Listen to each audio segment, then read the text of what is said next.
Marlon Tapales alias Maranding Nightmare versus Murodjon Akhmadaliev alias MJ. Ang laban na inaabangan na ngayon ng mga Pinoy boxing fanatics dahil baka itong si Tapales na ang susunod na maging Pinoy Boxing World Champion sa kasalukuyang taon. Sumabog ang balita na matutuloy na nga ang bakbakang Akhmadaliev kontra Marlon Tapales. Marami ang nagsasabing kaya ng Pinoy na manalo sa laban at maging world champion ulit sa nasabing larangan. Pero di basta-bastang laban ang papasukin nitong si Marlon Tapales dahil para sa mga di nakakaalam ay talagang kilabot din itong si Akhmadaliev. Kung titignan mo ang kasalukuyang kartada nito bilang professional boxer ay masasabi mong baguhan lang ito dahil may 11 wins, 0 loss, 8 via knockout or 11 laban pa lang ito sa professional. Pero pag tinignan mo ang record nito sa amateur ay talagang magugulat ka dahil sa veterano na din pala ito sa basagan ng mukha. Naging Olympic bronze medalist din ito taong 2016. Silver medalist naman sa World Amateur Championship at nakakuha na din ng gold at silver medal sa Asian Amateur Championships. At sa kasalukuyan, bukod sa may undefeated record dito sa professional boxing ay hawak-hawak din niya ang 2 titulo sa Super Bantamweight Division. At lalo kang mamamangha dahil sa loob lang ng 8 laban niya bilang professional ay naging unified champion agad ito at 3 beses na din niyang nadipinsaan. May pamatay din itong suntok dahil sa 11 nakalaban niya ay 3 lang ang umabot sa desisyon. Pero itong si Marlon Tapales naman na ating kababayan ay di naman basta-basta dahil naging world champion na din ito nang talunin niya ang halimaw ng Bantamweight Division noon na taga Thailand. Tinalo pa mismo sa baluarte ng kalaban.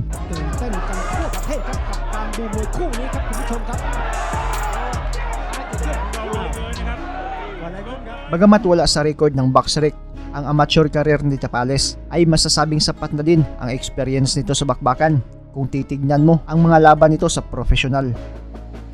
May kasalukuyang record ito na 36 wins, only 3 defeats, 19 via knockout.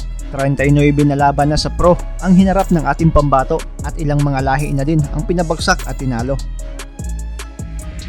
Sa katunayan, matapos malasap ni Marlon Tapales ang huling talo sa kamay ng Hapon na si Ryusuke Iwasa taong 2019 ay tila isang nakawalang leon sa kulungan itong si Tapales dahil sa kanyang 3 sumunod na laban ay pareho niyang tinapos via second round TKO.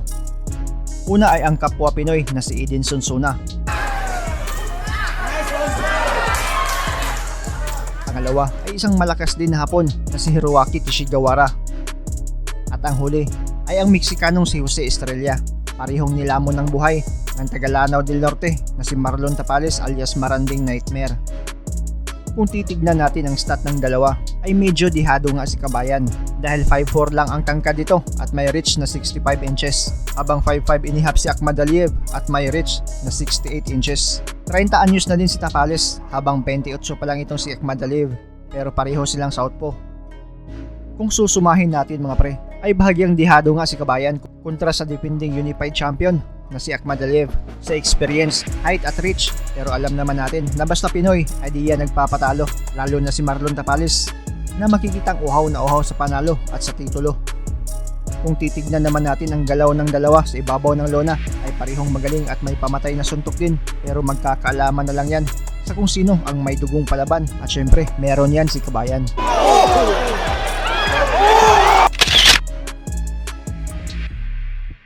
Ano sa palagay ninyo mga pre? Easy fight lang ba ni Akhmadaliev itong si Tapales o isang upset win mula sa Pinoy ang magiging resulta? Para sa mga di nakakaalam mga pre, 2 beses na palang nakalaban ng isa pa nating Pinoy prospect para sa world title ngayong taon na si Jade Bornea itong si Akhmadaliev sa amateur. Taong 2012 ang una nilang laban na kung saan natalo sa puntusan si Bornea.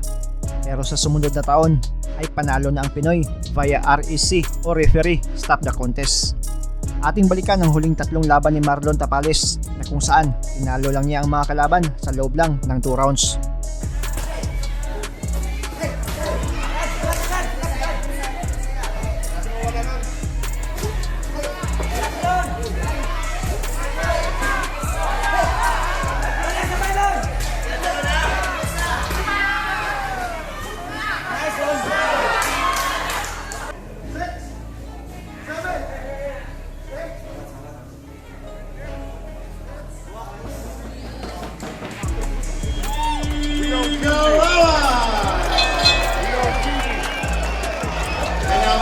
Marlon!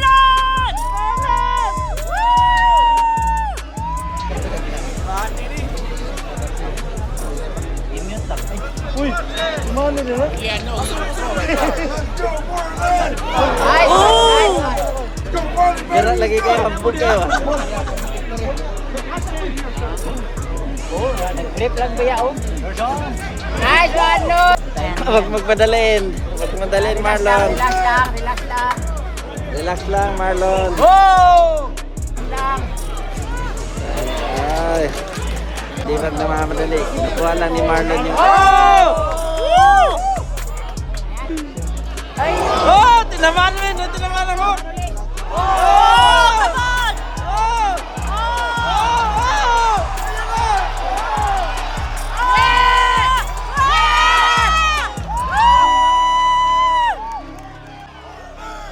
Baba, Marlon! Baba!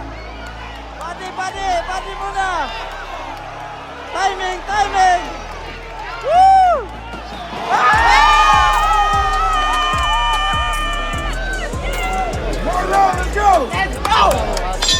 This is 2.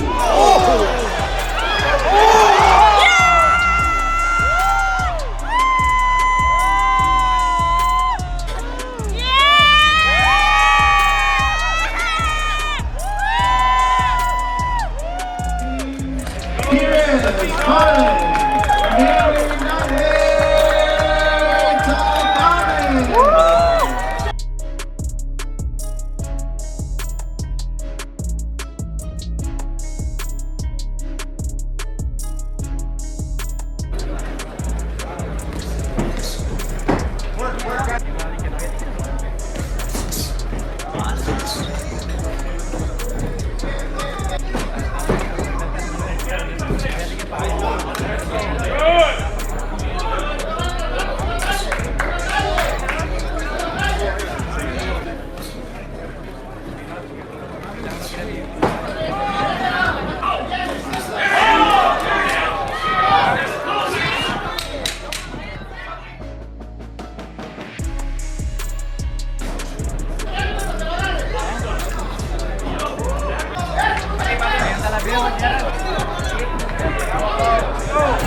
I didn't know, Rebecca, I didn't know it was over there. I went and grabbed it.